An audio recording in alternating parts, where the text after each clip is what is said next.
Just hours ahead of the big 2020 budget, the first of this decade, two sets of numbers underline the dire situation in the Indian economy. One, the revision of the GDP estimate for FY19 from 6.8% down to 6.1%. The other is that net tax revenue was estimated to grow at more than 25% in 2019-20, but has actually grown at 2.6% between April and November. We're bringing you this special edition before the budget on India development debate this evening. I'm Tamanna Inamdar, and ahead of the budget, the economic survey has indicated that the worst may be over. It's projected a GDP growth of between 6 to 6.5% for 2021. But what are the tools that will drive this recovery? And we need to see that plan unveiled tomorrow by the finance minister. Speaking to us on the eve of the budget on this mega budget panel is Swaminathan Iyer, consulting editor ET Now, Maithili Busramad, also consulting editor ET Now, Rajat Kathuria, director of ICRIER, Pooja Mehra, author and journalist. Welcome to all of you, and thank you for joining us on the show today. Swami, let me begin with your take. And let's start with the economic survey, because usually we hope that it gives us a glimpse into what the finance minister of the day is thinking and what we can see. The big line there is the belief that fiscal deficit needs to be breached to really revive growth. So is that something that we can see as a given tomorrow? Well, I don't think the economic survey is a good indicator of what the budget is going to have. The economic survey these days focuses on what's required for longer run. The shorter run problems it rarely gets into. And this is why it gives the chance for the chief economic advisor to go on all kinds of new areas where the government itself is not yet prepared to go, in the hope that this can become the agenda of the future. But it is very rarely or hardly ever the agenda for the next day when the budget is produced. The key thing right now, I think, is people are saying, is there going to be a revival? Is the economy going to actually go up to 6 to 6.5% when the last quarter growth was a terrible low 4.5%? All I can say is that if you keep predicting a rebound, you will sometimes be right. Right now, the government has been hoping for a rebound quarter after quarter. It hasn't happened. Might it happen now? I think it will depend principally on the global situation. We've had two problems. One is the slowing global economy combined with deep structural problems in our own economy. Now, the global economy has been going down. The IMF has revised its projections several times for 2019. For 2020, there is some prospect of a recovery, but now we have this virus in China, which is appearing to disrupt all kinds of supply chains. India itself is dependent on very substantial imports from China for the pharmaceutical industry, the electronic industry. So we are not quite sure. I would say if the world economy recovers, India will recover along with it, and the 6 to 6.5% will become feasible. If not, then not. Mr. Kathuria, do you agree that India will have to wait for a global recovery to sort of ride the wave? And in that context, what do you hope to see tomorrow? Well, I think Swami is right. There has to be a global recovery for India to, charge one of its engines of growth, which is exports. But India also has a domestic market, and if we do enough structural reform within the domestic market, then I think we have a chance of increasing from where we are. I'm not saying we could get to 6.5%.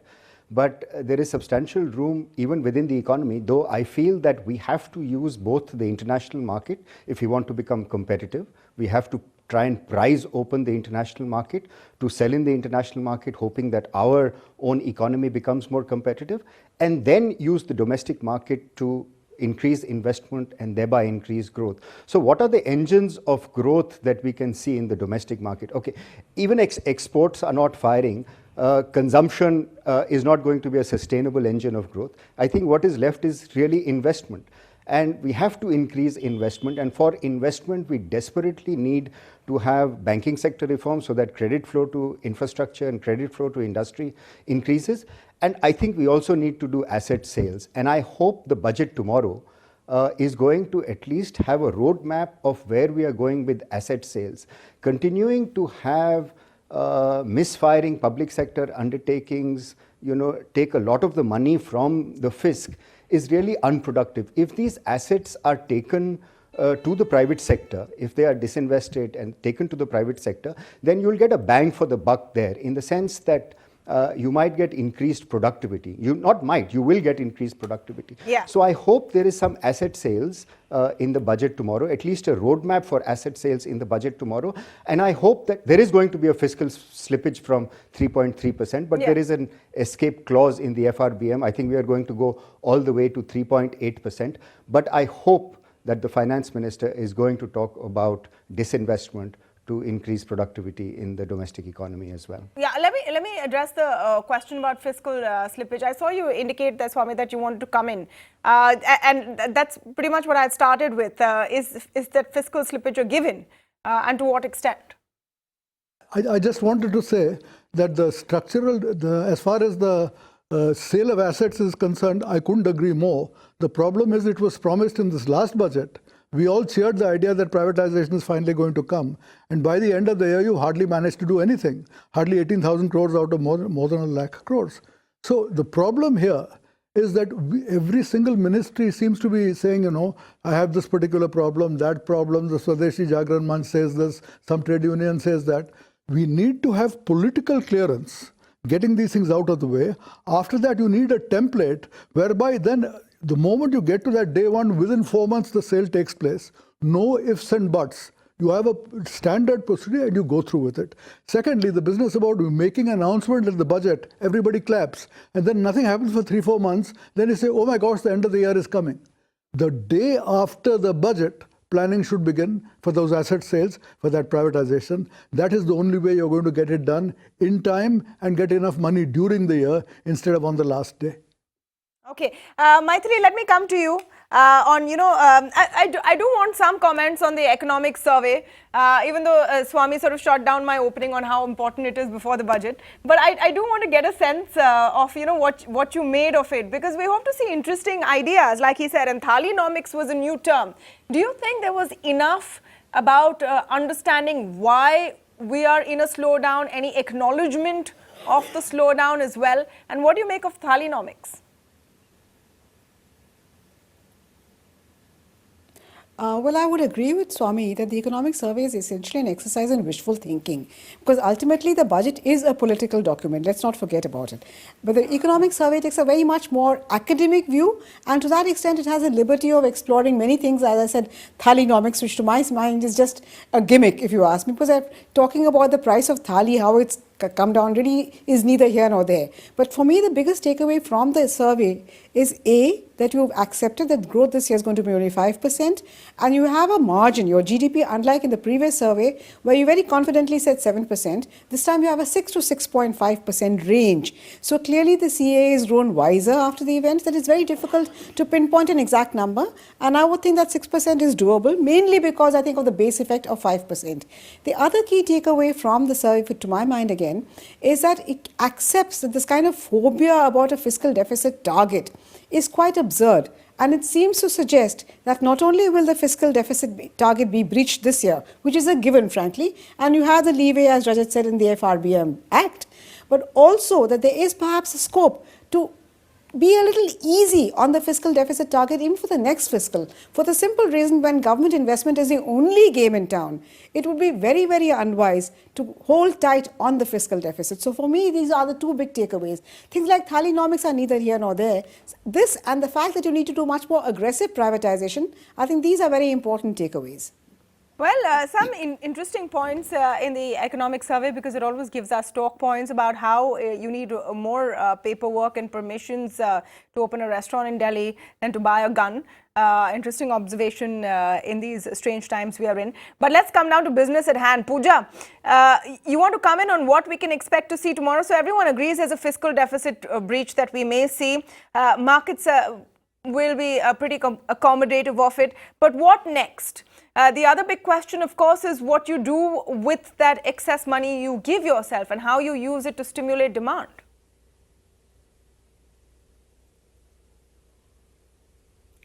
Tamanna, I don't think this is going to be excess money. This is probably going to be money that will provide for some of the, just maintaining some of the expenditure because of the revenue shortfall over last year, and as the economic survey also says, that this year, because of the growth slowdown, revenue growth, it'll have implications for revenue growth. So I don't see, much fiscal space available for stimulus, and I think that is why the economic survey also just sort of gives one sentence saying there may be need for counter-cyclical fiscal service and does not stimulus, and does not go into any details on that. But what I do expect to see, it's my guess, you could say that they may announce something on simplification of personal income tax.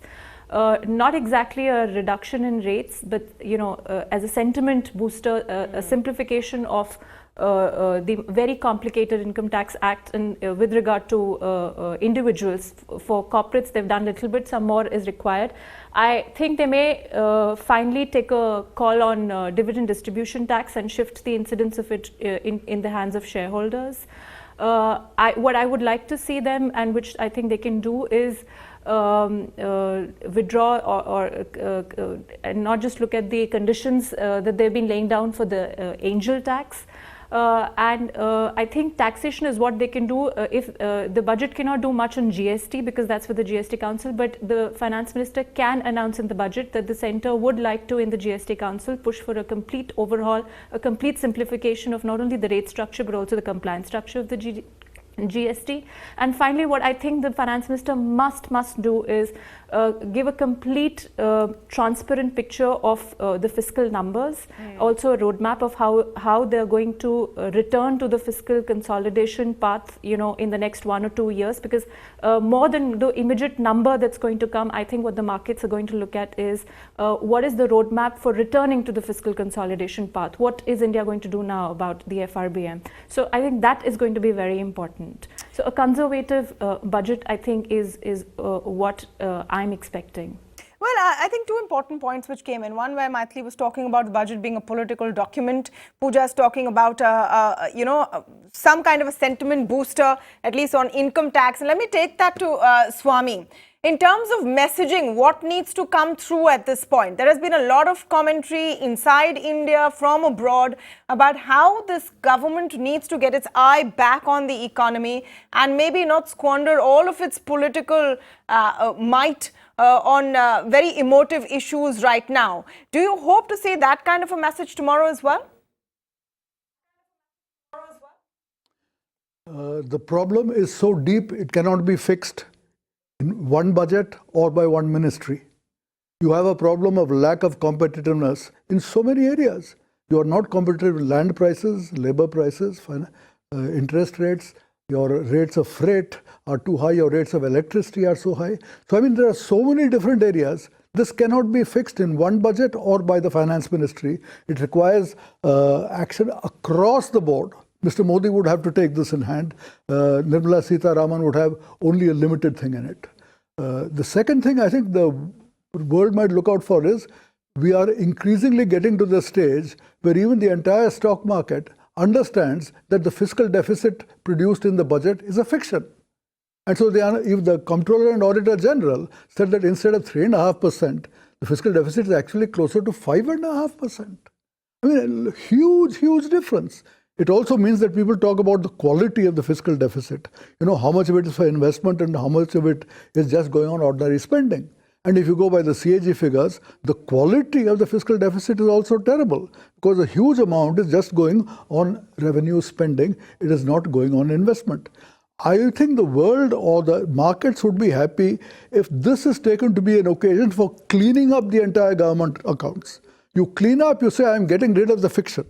And there is going to be a slippage in any case because of the slowdown of the economy and slowdown of tax collection. But for that, so for 1 year, To get back to truth, let the fiscal deficit go to 5%, 6%, 6.5%. Having cleaned up there, then for the future, you have a new glide path that takes you down to a sensible level. Let us stop having fictitious budget figures for fiscal deficits, which nobody believes, and then talk as though that fiscal deficit is actually a parameter worth discussing. It is not.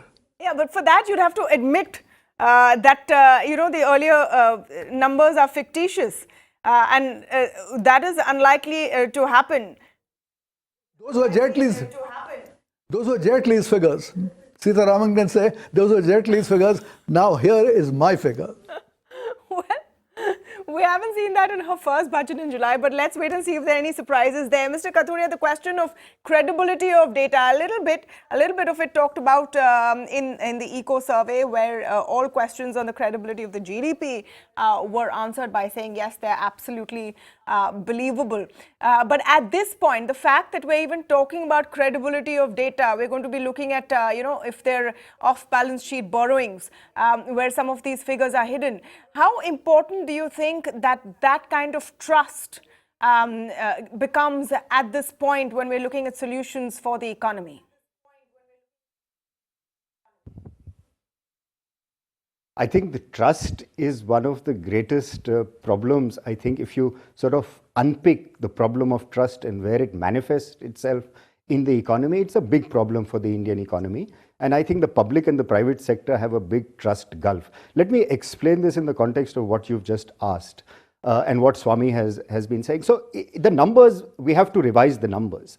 And we have to get the numbers right. And everybody knows it, so I don't know why the government doesn't come out clean, because all the analysts know it, all the people who are following the Indian economy know it. I'm talking about the fiscal deficit. The GDP numbers are not so clear, but the economic survey has devoted a substantial part of the survey trying to say that the numbers may not be wrong. They're not saying the numbers are definitely right, but they used cross-country comparisons to say that when you correlate with the other fundamental figures of exports and electricity and railway traffic, then every country does that. So we also may not be wrong. They're not saying it will be right, but they've devoted a considerable amount of space to showing that we are not different from the other countries. So please take our numbers as probably in the ballpark of where we are growing. But in terms of the fiscal numbers, I think there is a huge credibility problem.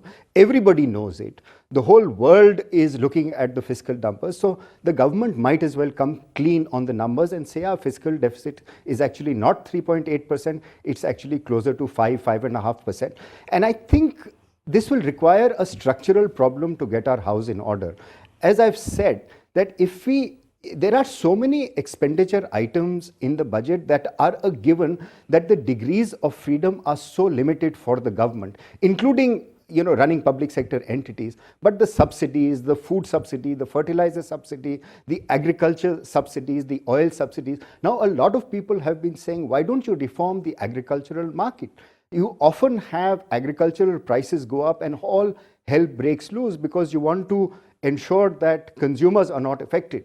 But then if you want to double farmers' income, then you have to let the agricultural market free, give them direct benefit transfer. And over time, you'll be able to reduce the fertilizer subsidies. Over time, you'll be able to reduce the food subsidies, and you'll be able to check the fiscal deficit. The other problem in the expenditure of the government is that the interest rates on the public provident fund are pretty high, and they haven't sort of come down to the levels at which the other interest rates have come down. So what I'm saying is that the degrees of freedom for the government of controlling their expenditure are so limited that unless you have these deep structural reforms in the product agricultural market, you won't be able to do it. Let me make one more point, Tamanna, while we are talking about the fiscal deficit and the fiscal space, is that if you are unable to reduce expenditures meaningfully and you don't want to reduce it in a low growth year, obviously you want to have pump priming and fiscal stimulus, as Pooja has said.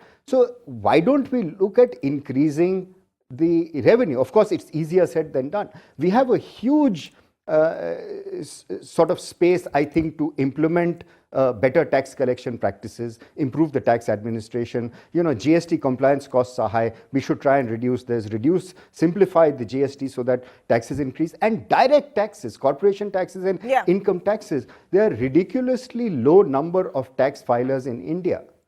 And one more, I mean, this is a problem, this might be a political problem. There are people who are diverting income as agricultural income. Yeah. Why don't we put this idea on the table? Maybe politically it's a problem. It's been Put the there. idea on the table that people who are making very large amounts of money Yeah. in agricultural income, why don't we begin to try and impose tax on them?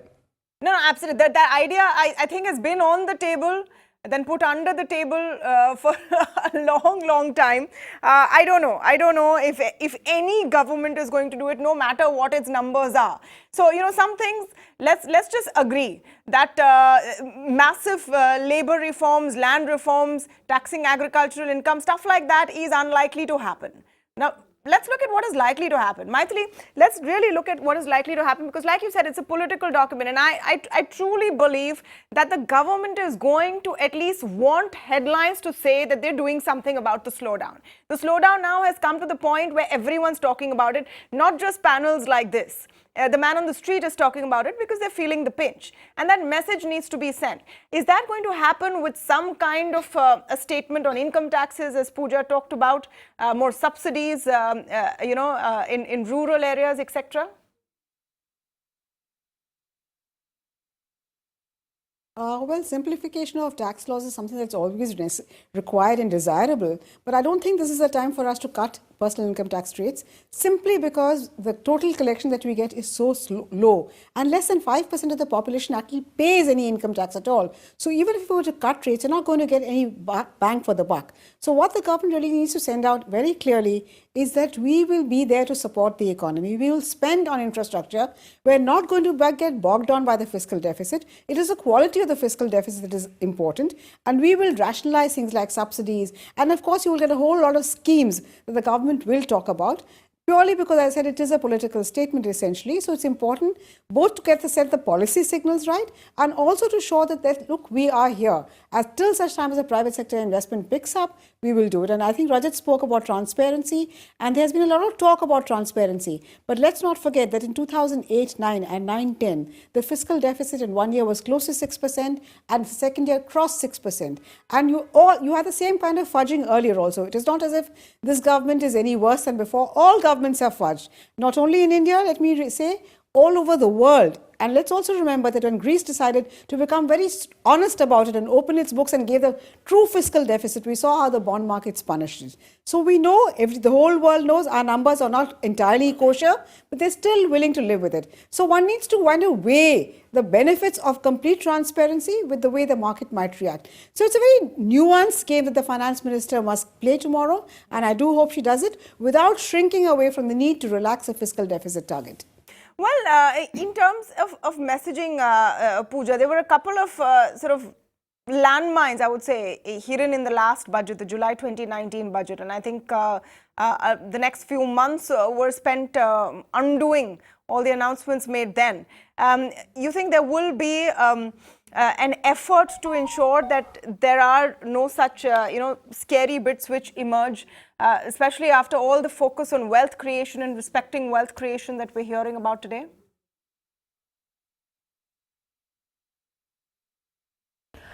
Yes, Tamanna, I do think that, that was the finance minister's it was her debut budget.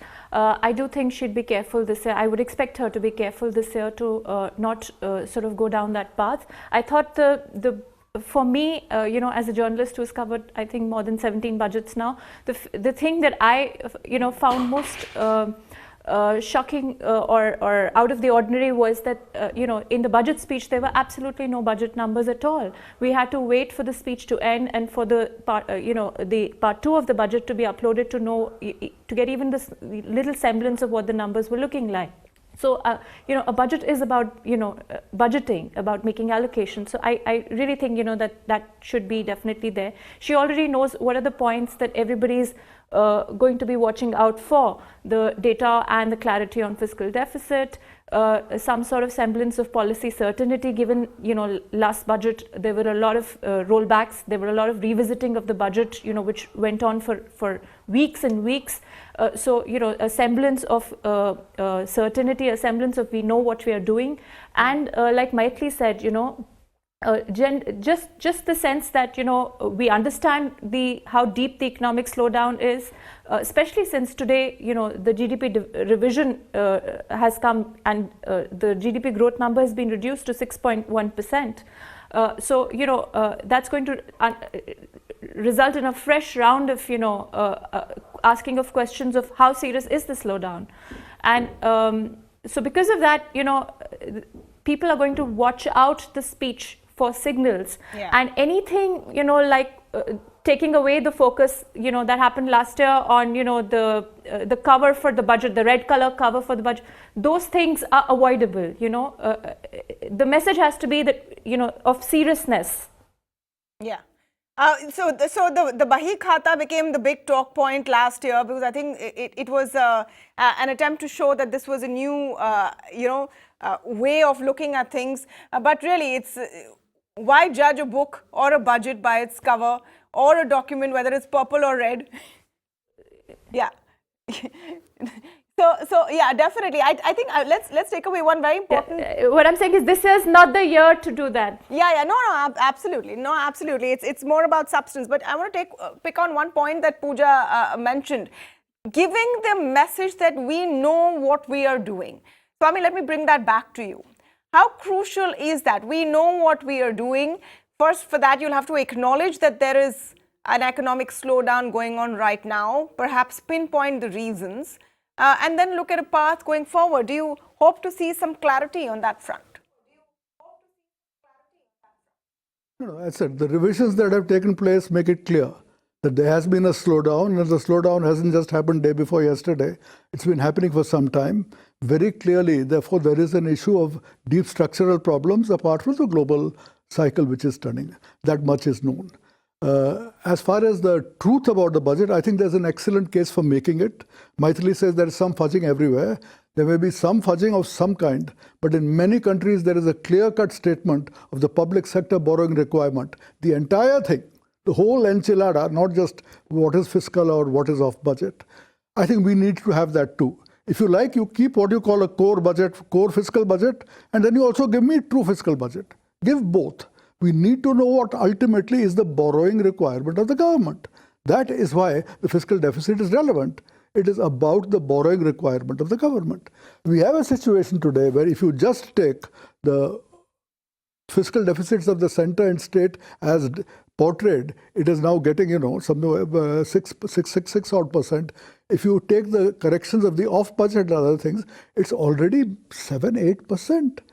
This is a country where the entire financial savings of the household sector are only 6.9% of GDP. Where is the money going to come from? It's going to come from Reserve Bank monetizing the deficits. It is going to result in interest rates being pushed up, making the economy even less competitive. So I think, you need to come out with the truth and say that this is one of the reasons why the economy has been slowing down. We have been in an economy of pretense. So let us make it more honest. And frankly, if you say, what are the new ideas for solving the fiscal deficit? Let me give you two ideas that I've been talking about for years. Number one, why don't you legalize betting on cricket? It's happening everywhere. Yeah. Why don't you legalize it and put a 30% tax on it? You might get 100,000 crores out of there. The second thing I keep emphasizing is, the finance minister from time to time will say, I'm raising the tax on cigarettes because it's bad for health. But BDs are just as bad for health as cigarettes. I mean, there are studies showing that if you just gradually equate the tax on cigarettes and the tax on BDs, that itself can get you 1 to 2% of GDP. So I said, these are low-hanging fruit. They can be done tomorrow. They don't require any great study, any big breakthrough. So, if you're in the spickle that you're in, I would say go for these two. It's easy, it's doable, it will not face big political resistance. Yeah, it's not even a tough ask like what Mr. Kathuria is talking about. Let's tax high-income agri. It's a great idea, needs to be done. I don't know if it will. Just before I come to you, Maithili, you just want to come in on some of the points Swami made. Transparency versus practicality, if I put it that way.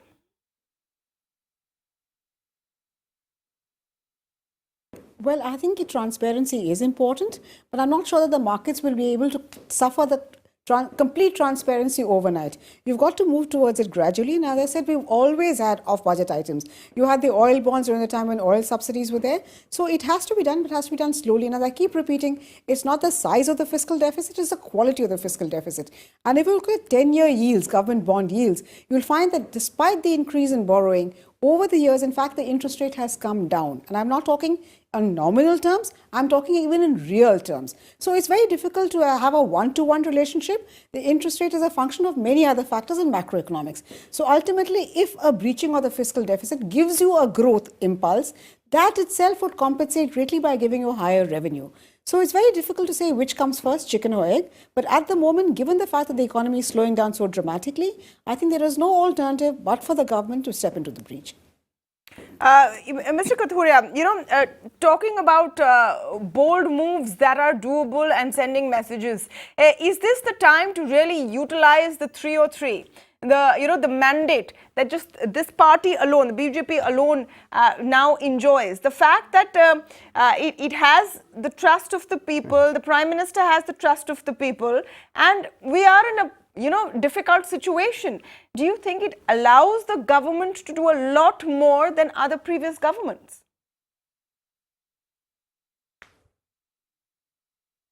Well, if you compare this situation, Tamanna, with the situation that the new government, or now in its second term, was in when it first came to power in 2013, it also had come with a big mandate. It was an unprecedented mandate to a large extent. And the stars were aligned in its favor. The current account deficit was down, the fiscal deficit was down, inflation was at historical lows, and the economy was not showing signs of the slowdown that it's showing now. And I think if you compare that situation with today's situation, I think we're in a far worse situation because the global situation is a lot worse. And we've had a shock to the system that Swami referred to, which is the Wuhan coronavirus crisis. And we have oil in a risky, tense situation. There is a risk of a global trade war or a trade war between US and China that could spill over to other countries. So given this environment, I don't think the government should take too many bold moves at this time. It should be a conservative budget, and I agree with what Maithili said, that we should not tinker with income tax rates just now for personal income tax. At best, raise some exemptions, but do not play to the gallery, do not have too much big bang reform at this stage. What I would like to see in the budget is that the finance minister has acknowledged that the economy is in a slowdown. There has been a large number of stakeholder meetings that the finance minister and the Ministry of Finance has held with all stakeholders in the country. And there's been large number, for a couple of months they've been meeting. So I think, as Swami was saying, there is no denying the fact the government has accepted that there is a slowdown. And so therefore it needs to do a fiscal stimulus. But the fiscal stimulus should be calibrated. They should do it in a manner where they sort of get the biggest bang for a buck. Yeah. I don't think income tax or corporate income tax cuts are going to give you a big bang for the buck. In the economist lexicon, the multiplier associated at the moment with income tax cuts or corporate rate tax cuts are going to be very small. So therefore you need to do Narega, Kisan, direct benefit transfer, spending more money in the rural. I think you will get more bang for the buck. But the point, to answer your question, I think hold off on big bang reforms right now, have a roadmap and try and extend them, and try and do them during the course of the year. Economic reforms don't need to start and stop with the budget. They are a continuous exercise and they can be done through the year. Yeah, but we all wait to hear the speech. So that's the point I would make. No, absolutely. You're absolutely right. And if the last few months have shown us so much has been done outside the budget, the corporate tax cuts, for example. But we all wait to hear the speech, and especially the quotations that come at the end of it. So we'll wait and see what happens this time as well. Don't forget to tune in to ET Now all day tomorrow. The best place to look at the budget. You'll, of course, get Swami's take first. And you don't want to miss that. Right after the budget speech, fantastic lineup through the day. Let me plug in the 9 p.m. show for tomorrow evening as well while I have you here. Thank you so much to all of you for joining us on this mega pre-budget panel.